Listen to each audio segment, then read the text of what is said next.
আমার বাসা একটু সাইডে আর কি। সাইডে মানে? এ যেন বাংলাদেশের মিনি বুর্জ খলিফা। হ্যালো বন্ধুরা, আসসালামু আলাইকুম। আজ বলবো দ্বীপ জেলা ভোলার দক্ষিণের এক অনন্য জনপদ চর ফ্যাশনের গল্প। শহরের মাঝখানে আকাশে মাথা উঁচু করে দাঁড়িয়ে থাকা জ্যাকব টাওয়ার যেন এই অঞ্চলের অগ্রযাত্রার প্রতীক।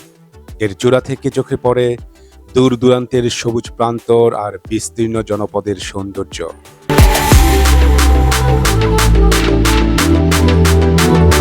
আর এই টাওয়ারের ঠিক পাশেই রয়েছে নান্দনিক স্থাপত্যে নির্মিত এক মসজিদ, যা ছড়িয়ে দেয় এক অন্যরকম প্রশান্তি।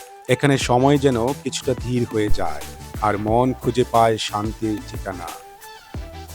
পাখির চোখে আধুনিক এই খেলার মাঠটিও আমাদের চোখ এড়োলো না।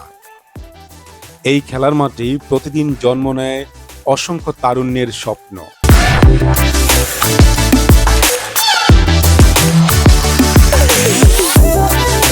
ভোলার চর ফ্যাশন উপজেলার কথা আমরা কে না শুনেছি।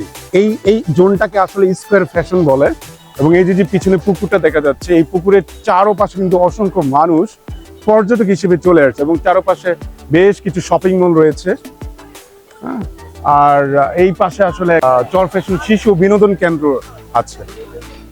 কেমন লাগছে আপনার ইমরুল ভাই? আলহামদুলিল্লাহ অনেক ভালো। চর ফ্যাশনে এই নিয়ে আমার 4 নম্বর বার আসা।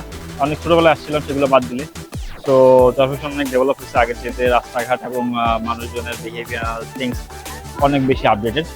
তো চর ফ্যাশন এখন নতুন কেউ যদি আসে, সেক্ষেত্রে আমি বলবো যে এটা ভালো একটা ঘোরার জায়গা। আপনি কি এখানকার স্থানীয়?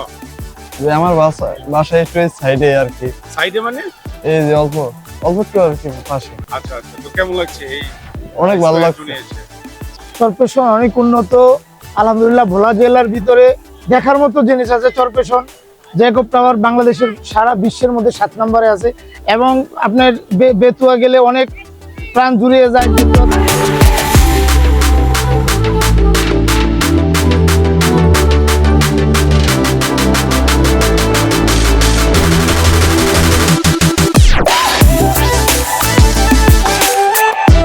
বাংলাদেশের অন্যতম বৃহৎ উপজেলা চর ফ্যাশন নামটি এসেছে ফ্যাশন উদ্দিন নামের একজন প্রভাবশালী ব্যক্তির নাম থেকে। পাখির চোখে দেখলেই এটি শুধু একটি শহর নয়, বরং প্রকৃতি, উন্নয়ন আর মানুষের স্বপ্নে করা এক জীবন্ত ক্যানভাস। আপনিও চাইলে ঘুরে যেতে পারেন বাংলাদেশের মিনি দুবাই খ্যাত এই চর ফ্যাশন শহর।